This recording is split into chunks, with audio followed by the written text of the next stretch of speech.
I caught my fiancé flirting with my best friend at his bachelor party, but what happened next shocked me. It was supposed to be the happiest time of my life, my best friend's bachelor party, a night filled with laughter, drinks, and memories. But what I saw that night left me completely shaken. My fiancé, the woman I thought I knew better than anyone, was flirting with my best friend in a way that no one should. It was innocent at first, or so I thought. But as the night went on, things took a dark turn. The worst part? What happened next, something I never expected, changed everything. Stay with me, because what I discovered will leave you questioning everything you thought you knew about love, trust, and friendship. It had been months of planning, excitement, and anticipation. The bachelor party for my best friend Jake was supposed to be a celebration of everything we'd been through together. We were family, and nothing was going to ruin that. But then, there was Laura, my fiancée. She was beautiful, funny, and always so supportive. At least that's how I saw her. The party kicked off in full swing, with everyone laughing, telling stories, and enjoying the night. But as the evening unfolded, I couldn't shake the feeling that something wasn't right. Little did I know, the truth was about to unravel in the most unexpected way. It was the kind of night you dream about, filled with anticipation and energy. The city lights glittered like diamonds, reflecting the excitement that buzzed through the air. Jake and I had been through thick and thin, childhood best friends who grew up together, shared the same dreams, and always had each other's backs. So naturally, when he asked me to be his best man, I knew it was going to be a night to remember. However, before we could start seeking mistress, lightning burst from our front order. Jake unscrewed the lid and poured us the coffee, along with some scone and pretzels.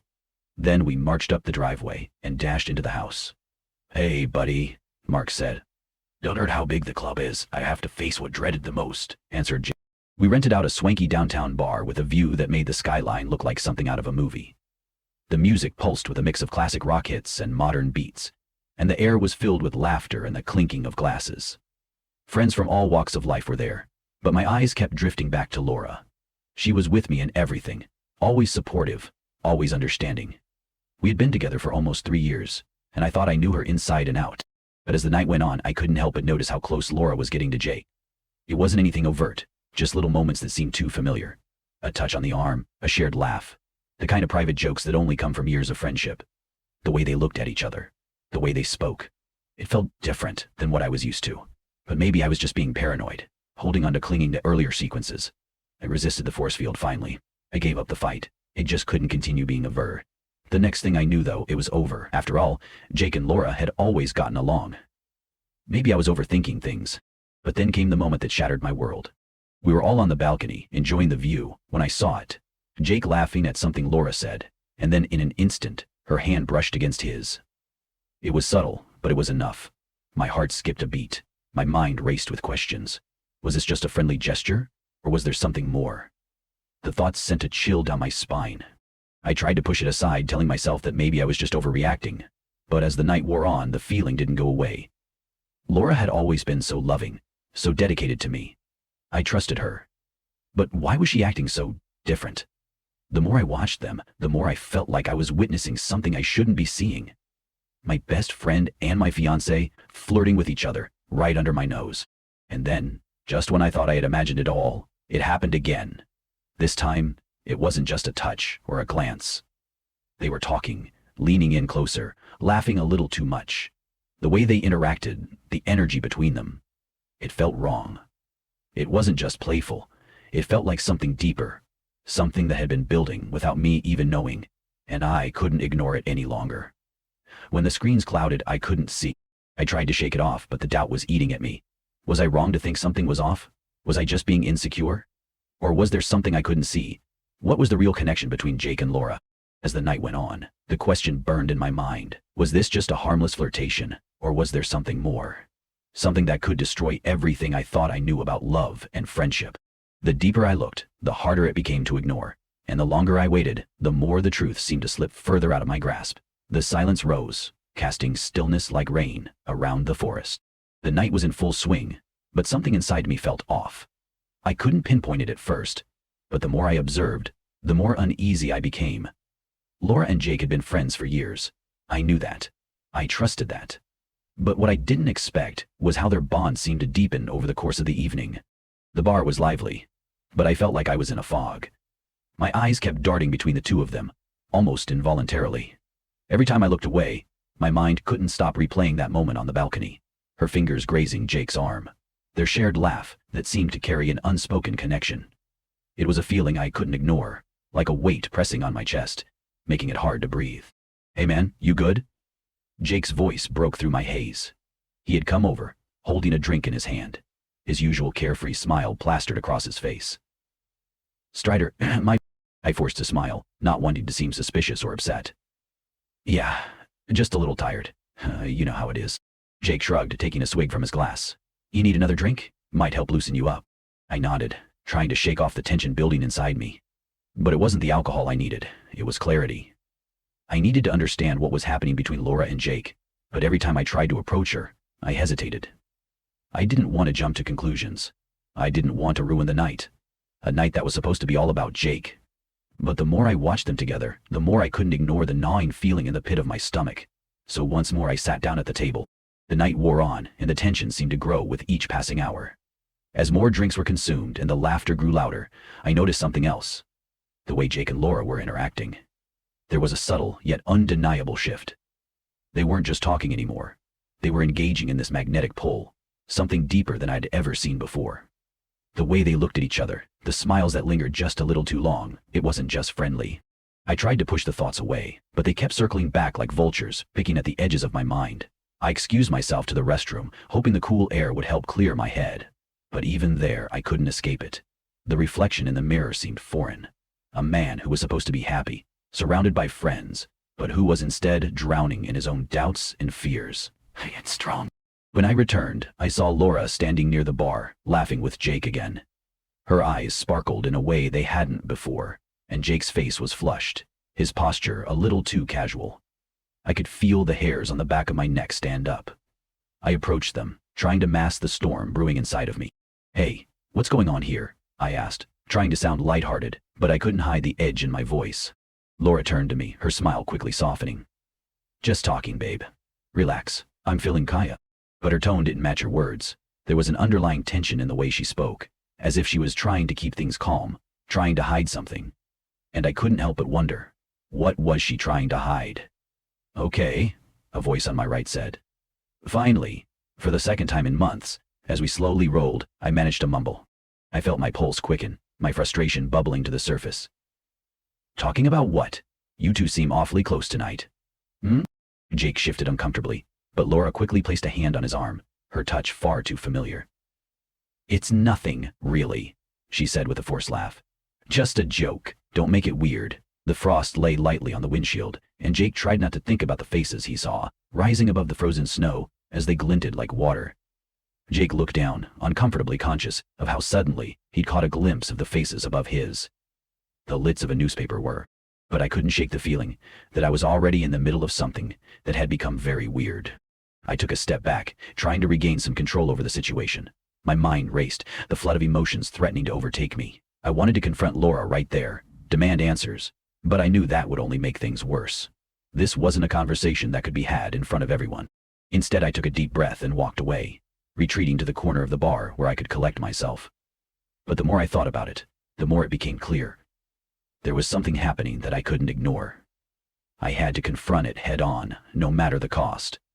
Because what I was beginning to realize was that trust, once broken, could never be fixed. Not easily, not without consequences. As the night wore on, I found myself struggling to keep my emotions in check. I was torn between the loyalty I had to Jake, my best friend, and the woman I had planned to spend the rest of my life with. My mind raced as I watched them together, laughing, whispering, exchanging glances. It wasn't just the flirting anymore. It was something deeper, something that felt like a betrayal. I felt my chest tighten. It was one thing to doubt them in my head, but another thing entirely to watch it unfold before my eyes. I couldn't help but wonder if I was the last to know. Did they think I was oblivious? Did they think I wouldn't notice? It was after 9 at night, and then it happened. Jake leaned in a little too close to Laura, his lips brushing against her ear, the smile on her face, the way she tilted her head back to laugh. It was too much. My stomach churned, the knot of suspicion tightening with every passing second. I couldn't watch anymore. I had to know the truth. "Laura," I called, my voice steady but laced with uncertainty. "We need to talk." She turned to face me, her expression changing from carefree to cautious in an instant. "What's wrong? Why aren't you following us?" he growled, and then he spat blood.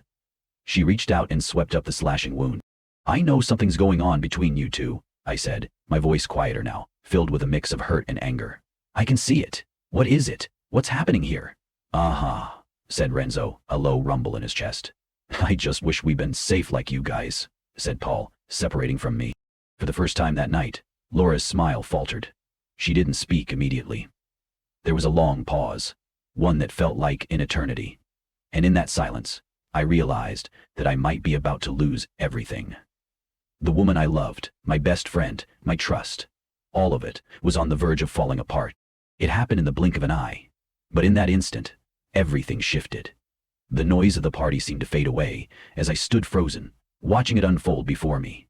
I was standing by the bar, half listening to a conversation I wasn't really engaged in, when I saw it. Jake and Laura were standing near the back of the room, just out of the corner of my eye. They were laughing again, their heads tilted close together as they shared another inside joke. But this time, there was something different in the way they were looking at each other. Something charged. Something dangerous. My heart raced. I tried to brush it off as my mind playing tricks, but I couldn't. And then it happened. She froze. Laura, seemingly in a fit of laughter, reached up and touched Jake's face. Her fingers lingered on his jaw, and for a split second their eyes locked in a way that felt too intimate, too private. I couldn't move. I couldn't breathe. The world around me felt like it was spinning, but I was rooted in place. My eyes glued to the scene. Jake didn't pull away. In fact, he leaned into the touch, his hand brushing against hers in what seemed like an automatic response. It was subtle, but unmistakable. I felt like I had been hit by a wave of cold water, a sudden jolt of realization that hit me harder than anything before. It wasn't just a friendly moment. It wasn't just a gesture. They were flirting. There was no denying it. The betrayal was right in front of me, playing out like a cruel movie I had no control over. To think I'd get so easily scammed. That's the Mormon touch, and the nasty thing is that I felt the same way myself. I stumbled back, unable to tear my eyes away. My mind was racing. Anger, disbelief, confusion. Everything hit at once. How could they do this? How could they both betray me like this, in front of everyone? It felt like my entire world was crumbling in that one frozen moment. Laura turned to see me standing there, and her face immediately dropped. The smile she'd been wearing seconds ago vanished, replaced by a look of shock, then guilt. Jake turned around too, his expression just as stunned, his eyes wide, as if he hadn't expected me to be so close. There was no hiding what had just happened, no pretending it was nothing. My chest tightened. I wanted to yell, to confront them right there, to demand an explanation, but I couldn't. Instead, I just turned and walked out, feeling the weight of their eyes on me as I moved toward the door. Every step felt heavier than the last, my heart pounding in my ears. I needed space. I needed air. I needed to think. Ever since the Dark Queen found my daughter, she'd pushed it heavily during our meetings, but I knew, deep down, there was no easy way to undo what I had just seen. Not yet. Not here. I turned, quickly walking away from the bar, heading toward the back exit. The cold night air hit me like a slap, but it did nothing to clear my head. I needed space. I needed time to think. My hands were shaking as I leaned against the brick wall outside, trying to calm my racing thoughts. How could I be so blind? How could I have missed all the signs? What the hell is up with you? I managed to catch anyway. But minutes passed, but it felt like hours. I was about to pull out my phone and text Laura, demand an explanation, when I heard footsteps behind me. "Hey man, are you okay?" Jake's voice came from the shadows. I didn't turn around. I couldn't face him right now. Not when everything felt like it was collapsing. "I don't know," I replied, my voice quieter than I intended. "I'm trying to figure that out." Jake paused, but I could feel his presence just a few feet behind me. "Look, if this is about earlier, about me and Laura, I need you to know, it's not what it looks like. Sadie and Blue used to have a thing for you. They said that when you were young, it was the big fight." She paused. I stiffened, my fists clenching. "Not what it looks like? Are you serious?" "I saw it, Jake. I saw everything." There was a long silence, and for a moment I thought he might walk away, that he might not even try to explain. But then, to my surprise, he stepped closer. "It's not that simple," Jake said, his voice much softer now. "There's something you don't know, something I should have told you a long time ago." I turned to face him, my heart in my throat. "What do you mean? What's going on?" Jake hesitated, running a hand through his hair. "There's a reason, Laura and I. Well, there's a reason we've always been so close. But trust me, man, it's not what you think. There's something much bigger going on here." something that could change everything. My mind was racing now. What was he talking about? What could possibly be bigger than this? Before I could respond, a voice broke through the tension. "Jake, we need to talk." It was Laura, standing just a few feet away, looking more serious than I'd ever seen her. Her eyes darted between Jake and me, and then she turned to face me directly. "I didn't want to keep this from you," she began, her voice steady but full of emotion. "But there's something I should have told you too. Something I've been hiding." I felt like the ground was slipping out from under me. What could she possibly have been hiding? What was this truth they were both keeping from me? The night that had started with so much promise had turned into a nightmare, and I couldn't shake the feeling that the worst was yet to come. The answers I was looking for were just out of reach, but would they change everything I thought I knew about the people closest to me? Would they destroy everything I had with Laura, with Jake? Before I could ask another question, Laura stepped forward, her face full of uncertainty. "I need you to hear me out, but it's complicated." And just like that, the storm of confusion, anger, and betrayal only deepened. The real story was just beginning, and I had no idea where it would take me. I saw Elate turn pale. I hoped she was right, but if her story was true, Laura had taken my homeworld, and mine too. As Jake's words hung in the air, unanswered, I couldn't help but feel like the whole situation was about to spiral even further out of control. And how could Laura have kept this secret from me for so long? But that's a story for another time. I'm sure you've got your own thoughts on all of this, and I want to hear them. Was I overreacting? Or did I have every right to feel betrayed? Let me know what you think in the comments. I'm genuinely curious to hear your take on this whole situation. And hey, if you enjoyed this video, don't forget to like and subscribe. I've got more crazy stories and shocking twists coming your way that you won't want to miss. Hit that bell so you never miss an update. Thanks for hanging with me until the end. Until next time, stay tuned, stay curious, and remember, sometimes the truth is stranger than you can ever imagine.